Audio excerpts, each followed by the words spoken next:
It's the Aubrey Show with our special guest star. Don't look up. Don't look it up. Don't look it up. It's a movie. Don't look it up. But first, I'm going to explain the actual show because I didn't talk about it at all. Yeah. So the Don't Look Up part will be coming. Fuck it. I don't have to cut. Fuck you. Point being, resettle here. The Aubrey Show is something that I'm doing entirely for myself and uploading to a public platform because I am a performer and a little nerd, who likes to make stuff for the online world. So the idea is I'm going to be doing this a lot, every day that I can. Every day that I am available at 9:30 p.m., right after I take my medication, I will be filming an episode of this, and then I'm going to take. So I'm going to film an episode of this, and then all the time I have left till 11 p.m., I'm going to edit it, and then I'm going to post it, and then I'm going to go, wow, look at that, fucking great opinions. As for what are decent topics for the show, as for the topics that I'm going to bring up, um, you can fucking guess. It's gonna be whatever I give a shit about at the time. And I just watched Don't Look Up, so let's jump right into it. Okay, so Don't Look Up is a film. It's a disaster comedy film, and I am actually going to center this on myself because this show is actually just for myself. I found this out through TikTok. I am on TikTok far too much. It is destroying my brain chemicals. Um, but basically, the one thing that I saw about this film, and it's apparently been everywhere, but the one thing that I saw about this film was like a day or two ago when I was on TikTok, and I get this one saying, oh, I've seen Don't Look Up, and every film bro is gonna start talking about how he's the next Tarantino, the most fucking genius shit ever created, and that you just don't understand it, and it's genius. And that excited me because I am a big fan of Quentin Tarantino, even though he likes feet. Um, so I was like, whoa, sick. Disaster comedies? Fuck yeah. So I actually didn't read anything else about this movie. I literally just went on today and I was like, I have spare time. Let's watch something. So I watched this movie that I had heard almost nothing about the actual premise of. I knew that it was somewhat related to climate change and that film bros were going to lift it above themselves or whatever. Um, Saying that, I went into the movie with a critical eye because um, I thought that it was going to be really fucking bad. I was totally prepared to tear it apart.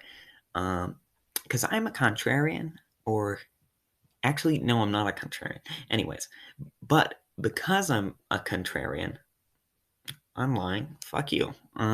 Because I'm a contrarian, I'm going to start off my review with the opposite of what I heard about it, um, which is good things.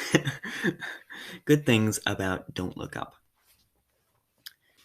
So the good things about Don't Look Up are it is a movie. It is a very relevant movie. I like that about it. It's very with the times. It's definitely a product of its time. I think that it's something that may or may not be looked back on, but if it is looked back on, it's going to be looked back on as this is how people were during 2020, And it's a good way of showing, the 2020 to 2021 to 2022 now years, in that, I mean, and people have pointed this out, it kind of really runs analogous to how we're dealing with COVID. We put it off, call it a hoax until it's too long to ignore it, and then we accept it. Um, And sorry, I was just about to move into criticisms just because that came naturally, but we'll get on to that. So it's very topical. It's very relevant. I feel like it's something that a lot of people can either relate to or get very mad at because they can't relate to it because they might be Republicans. And that's the other good thing. Um, and I'm going to say this during the good review part because I can't control myself.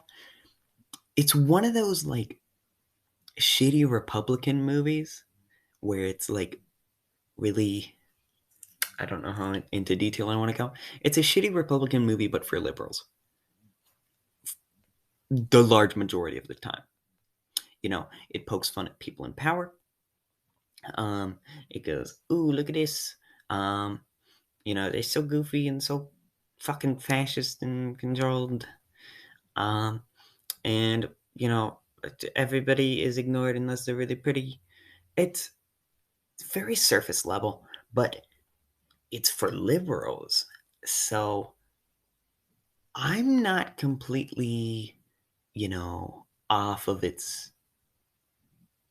you know, I'm not driven away from it simply because it is for me. And my side is closer to the correct side. That is incredibly. But now here's the bad side. And I say the bad side, I will be bringing up good things about it just to go along with this because I am a little bitch who can't organize things. And also, I'm not going to edit this at all. So fuck you. No second takes. No second takes. Except for the intro, maybe.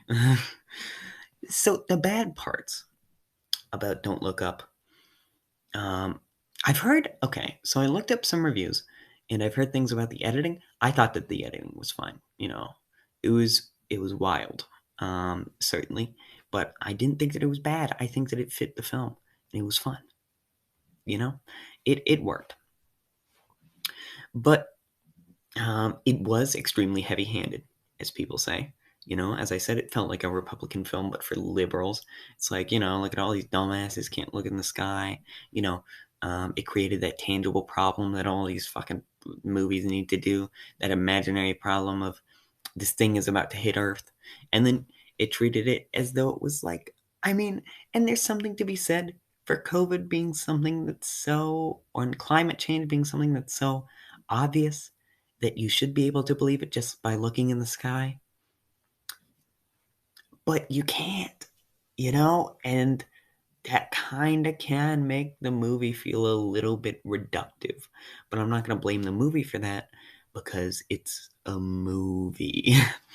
It's not going to be the takedown that you need. That said, one more aspect of it that is needed because it's a movie, but not as needed, and I feel like it still could have done without. It's a disaster comedy. And I don't think that the situation that America's in with climate crisis, the situation that America's in with COVID, is something necessarily comedic. Can you make jokes about it? Absolutely. But if you're wishing to tackle that type of thing in a film, I think that it's odd to add in comedy. Like, Jonah Hill's character being a fucking prick added nothing. Side note, I hate Jonah Hill. I hate him. I hate him. His character in this movie did not make me hate him less because that was the point. He's a mama's boy. Whatever. Nepotism. It was fun. But it's weird to have this much comedy in the movie. It felt off brand, it felt a little bit weird. And maybe that's the point. But I don't think it is. I think that it's hard to say that the movie was improved in any way, shape, or form, um, except for maybe digestibility through this comedy, because it made it less of an art house film and more of a let's show this to the broad public film, Um, so I will say it did that. It made itself a little bit more digestible through comedy, and through it sacrificed third thing, the point. It sacrificed the fucking point. Um, Actually, one more thing that I'd like to add before we move on. It was kind of a drag to watch. The comedy did not help to smooth over the massive runtime. It was weirdly paced, which I agree with a lot of people about. Um, and there is a case to be made to say that it focused on like just too many things. At the same time, I'm a big fan of longer films, and I like making it through them. But that's kind of a more subjective thing, and I can agree that if they wanted to make it truly digestible, they probably could have paced it a bit better. But anyways, on to so that was mostly like objective shit that's of shit that can be observed from the thing. Um, but what I want to talk about now is subjective shit, how I feel about it. And boy oh boy, is that going to be wildly interesting to everybody. I feel like I should cut here. So, first was the good, second was the bad, and for consistency's sake, I'm going to call this the ugly. And for no other reason, because it's not the ugliest segment. The bad was probably the ugliest segment. There's kind of two negatives there and only one good, which sucks, and it came first, so it's been a lot of negativity. But as for the ugly, as for my feelings about the whole thing, um, one thing that came to mind um, near the end of the movie, as I realized kind of where this was going, because you could have been like, oh, maybe the beads would have succeeded. No, they wouldn't have. It was, you could have guessed that the world was going to end with the disaster happening. I don't think that that's a weird thing to state. So I saw what was happening. And then you get these fun little things. Uh, the main characters, decide to get groceries. The two main characters decide to get groceries. Um, and that reminded me of Watchmen.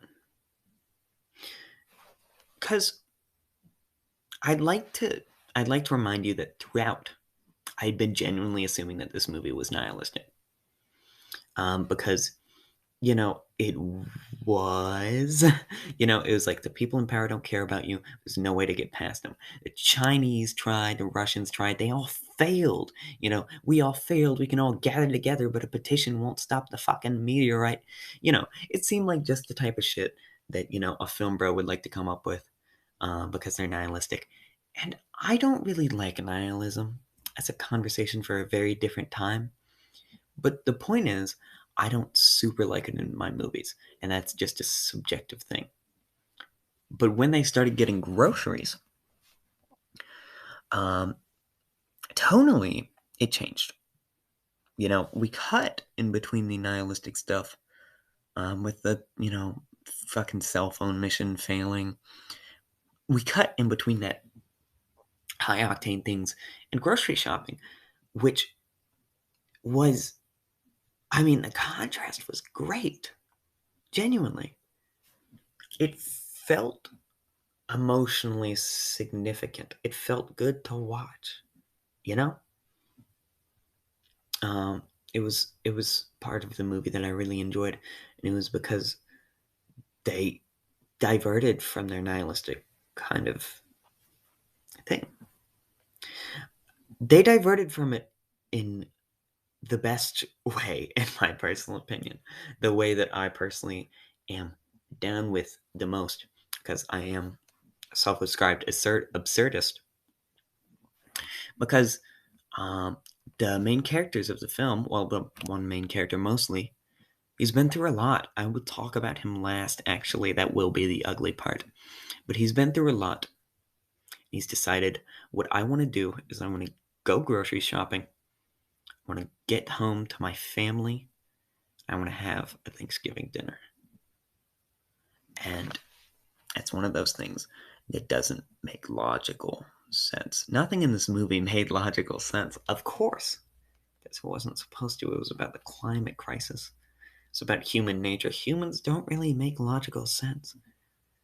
But this is the first time that not making logical sense had been good for the characters. It didn't feel nihilistic. It felt existentialist in a way.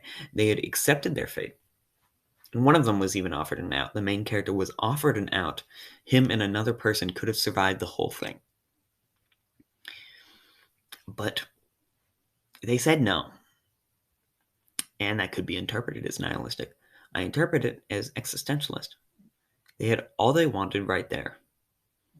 And they decided, fuck it. I don't care to do that, sci-fi bullshit to see if I can live on another planet. I mean, they said I don't want to live anymore, which is a wild choice for a main character in a high-budget movie to make, especially when it's a good thing in the movie. He decides, I would rather be here, having a happy time with my family, than to try and live on. And he's not rewarded for this. The earth doesn't reward people like that. It gave him death. But he was happy, And subjectively, that made the movie for me, I'm going to bring this back to Watchmen. In Watchmen, the world didn't end, no. In fact, it was to prevent the world from ending that Adrian Veidt crashed a giant squid into New York. This is major spoilers, by the way, but fuck it, nobody's watching this. Adrian Veidt crashes the squid into New York, and the last panel shown before everybody dies is two people, an old man and a young boy. The old man runs a newspaper stand and a comic stand, and the young boy reads comics next to it all the time throughout the book. And we cut in between these characters throughout the book. They have very different outlooks on life. Of course, one is an old man and one is a young kid, but they grow closer together through simply talking to one another. And in the end, in that last panel, you see the old man going to hug the young boy as everything kind of explodes. And that's just like this movie, actually. Do I think Watchmen is better than this movie? Abso-fucking-lutely. Not the movie. Don't watch the fucking movie. Read the comic book, the graphic novel. But this movie had a different vibe. And it was more mainstream, and it was a movie, and people watch movies. And if people can watch this and get from it that same sort of existentialist lack of dread from a dreadful situation, I think that it's a great way to bring that into the mainstream. And I'm going to end this segment really quick. But one last thing to say. The entire movie, I was kind of saying, why the fuck is everybody freaking out about this? If I was told I had 6 months to live, even if it was, possibly preventable, unless it was guaranteed going to be prevented, I would be so fucking happy. And maybe that's just me. Maybe that's me, that the entire world ending would be sick, especially if I was forewarned 6 months beforehand. But I would be dancing, And the characters in this movie were freaking out. But in the end, they were not freaking out. In that last part that I mentioned, they were happy despite all this, and they were definitely breaking. They were definitely nervous. They were affected by this dread, which I may not have had in this situation. But either way, they accepted it in the way that I wish that they would have at the very beginning. I would have made the whole movie a bit more joyful, but that's not the point. And I'm happy that eventually they found the same comfort that a lot of people do in existentialist thought. Yeah. So it's 10:12, and this is coming up on 20 minutes, so I don't want to blabber on too much. But I do want to talk about the actual ugly. The main character of this film is... I need a drink of water. Is a man, which I hate. Fuck it. I'm talking about all the characters in this film, but let's start with the main character. The main character is a man, and an astrophysicist or an astronomer or whatever the fuck. And throughout the movie, I do not really like him. I think he's a cool guy. He's played by Leonardo DiCaprio, so I'm inclined to start out liking him. And I kind of did. But the first thing he did when he found out about the asteroid was freak out and say, everybody's going home. We're going to keep this between me and this one person, which I think was a dick move. Also, he was really nervous about the whole thing, which I didn't understand. Because, aforementioned existentialism, absurdism, whatever the fuck bullshit. So I didn't like him off the bat. Throughout the movie, he is the most spineless person ever. He does the classic man move of just fucking abandoning everybody in his life because he doesn't really wanna try and bring them in closer because he's afraid of losing his career or whatever the fuck. And then he fucks a reporter and gets in a relationship, and he's like, oh my god, whatever the fuck. He has a wife and kids, by the way. So it's a very man move.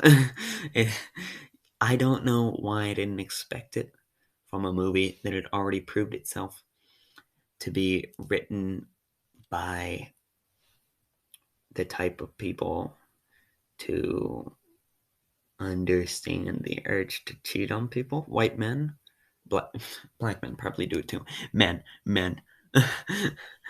men wrote this, men created this film. And yeah. Point is, I never got why he cheated on her. Ever. At all in the film. He was a huge dick to her. He was kind of a huge dick to everybody just by being a spineless fucking person. He never spoke up, which sucked. He might have been a kind guy. I don't even know if he was a kind guy. He didn't seem like it. So he pissed me off as a main character, and he barely redeemed himself by going back to his wife, who accepted him because, she had kids. It wasn't surprising when she accepted him. It made sense for her to accept him back. But I wish that she didn't. Kind of, I don't know. It made the end of the film happen, which I liked. So, he gets his dinner, he cooks dinner, he's back with his wife. It's very nice. And that half redeemed him. That returned to the thought that I personally favor. Redeemed him. Because that's all I care about. But I still didn't really like him. He did have a scene where he yelled, that emotional breakdown. So every film bro will be talking about that for the rest of eternity. Because Leonardo DiCaprio yelled, it's the best performance of the ever. But as for the other characters, we had the redhead, who was definitely played by an important actress that I do not remember the name of. And she was, she was good, I'll say. She had mental breakdowns, and in the movie, everybody was like, she has mental breakdowns. She was made into a meme that was cringy. She freaked out about it in public. She did a lot of shit I didn't understand. But near the end, she lost everything. She was working at a fucking alcohol shop that probably sold other things, but I don't give a shit because it wasn't relevant to the plot. And, the kids come up to her and they're like, hey, yo, I want free alcohol. And of course, she doesn't give a shit. She's like a nihilist, fucking anarchist. She's a shitty nihilist if she has one. But she's definitely like, an anarchist down with the state type of person. Very deeply emotional. And she doesn't give a shit about the law, so she gets them to drinks and comes along with them because fuck it, the world is ending. She makes out with this dude because fuck it, the world is ending. She gets in a relationship with this dude because fuck it, the world is ending. And that brings me to the dude. Oh my god, I am such a sucker for for for left-leaning, like anarchist skater boys, tall, lanky white boys with shitty hair, and it's oddly evangelist. I don't know what's up with that. Point is, he really appealed to me, and it could have been kind of stupid that they got together, but I would have, so I can project myself onto this possibly mentally ill woman. Be like, I would do that too. And he gets engaged to her near the end, which I am down for. That made me feel really happy. I completely lost sight of this, didn't I? Point is, I liked her, and I really liked him. And he was nice throughout the entire thing, which was, yeah. And as for other characters, I don't give a shit. President, fucking, I mean, they were a male president, but they made her female for some reason. I mean, I guess to show that females can be bad too, which is true. I'm in favor, she acted like a president in a left-leaning film would act. Why am I even talking about this? None of these characters were important. The one other semi-important character was the NASA's space defending program person who showed up surprisingly little, but he was great when he did show up. He was a genuinely good guy who was trying his best, and he obviously knew more about how to handle this situation than the two main characters, so that kind of made him a little bit more appealing to me. He was also kind of attractive. But yeah, that's really all the important characters ever in the movie. And we're coming up on 30 minutes, which is disgustingly long. So I'm going to wrap this up real quick with a rating. I would give Don't Look Up a rubber ducky on the scale of my love. It was okay. I would never watch it again. It got people talking about climate change. It's kind of nice, could have done better. It's heavy-handed. Didn't super enjoy it. It did have one moment at the end where I was like, good stuff. So, rubber ducky. And to wrap everything up, since this is literally the first episode of the Aubrey show, I will be doing this as many days as possible. Won't be doing it every day, of course, because there are probably some days where at 9:30 I don't fucking feel like it. Why am I even talking about this?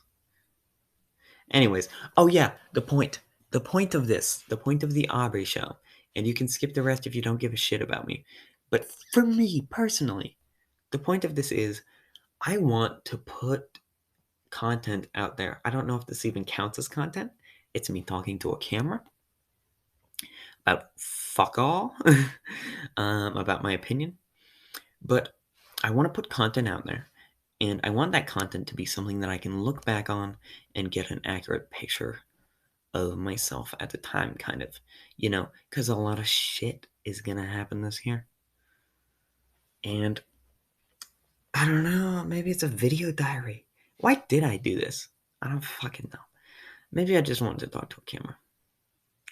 Maybe I'm following after my stars, my dream, my Drew Gooden, my Danny G, my DGs, that one dude who made the fucking Jeff Bezos essay. Really, all of those bisexual men. There was a lot of bisexual men that I want to follow after. But probably not Danny. He's probably not bisexual is what I'm saying. So to wrap this up, thank you for attending. This was the Aubrey Show Don't Look Up edition, and I will definitely be back tomorrow. See ya! I gotta It's the Aubrey Show, yo, it's the Aubrey Show. We're in your house, we're in your home, cause it's the Aubrey Show. Whoop, whoop, whoop, whoop, whoop. This isn't to make myself want to kill myself less. Whoop, whoop, whoop, whoop. Nope.